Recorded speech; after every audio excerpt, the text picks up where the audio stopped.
Noong nakaraan ay nasaksihan ng ibang lugar ang total solar eclipse. Bagamat hindi ito tanaw sa ating bansa, pero ramdam pa rin natin ang presensya o radiation ng eclipse. Kaya nagkakaroon ito ng epekto sa tao o maging sa mga hayop man. Kaya sa video ito ay ating pag-uusapan kung ano ang aking tinutukoy. Pero bago ang lahat ng yan, kung bago ka pa lang sa channel na ito at gusto nyo ang mga ganitong usapin, ay inaanyayahan ko kayong pindutin ang subscribe button at ang bell icon nang sa ganon ay lagi kayong ma-update sa tuwing may bago tayong upload.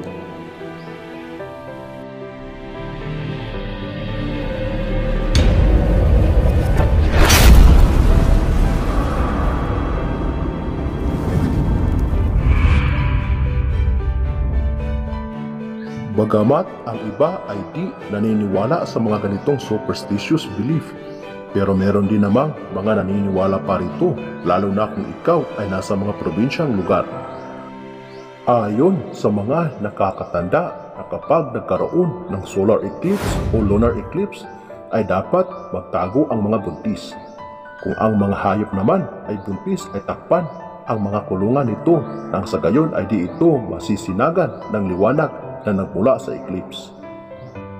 Dahil ayon sa paniniwala na kapag ang buntis na tao o maging sa mga hayop man ay na-expose sa sinag ng eclipse, ito ay magkakaroon o may chance na makunan. Kaya bago po mangyari ito ay dapat na ito ang iyong gagawin. Ito ang kadalasan naming ginagawa sa probinsya. Una ay maghanap ng bulaklak ng goma mila. Dapat nakaharap kung saan sisikat ang araw. Kung ilan ang iyong alagang hayop ay dapat ganun din karami ang kunin.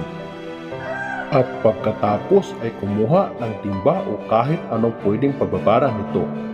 Ibabad ang bulaklak kahit mga 3 oras o mahigit, at pagdating ng alas 6 ng hapon ay batuhin ng bulaklak ang tiyan ng iyong alagang buntis, yung parang mabibigla ang iyong alagang hayop. Sa ganung paraan ay maiiwasan nating makunan ang ating mga alagang hayop. Dapat gawin ito ng palihim at walang nakakaalam. Yun lamang po ang ating kaalaman para sa araw na ito. Muli, maraming salamat sa inyong walang sawang panonood. God bless us all.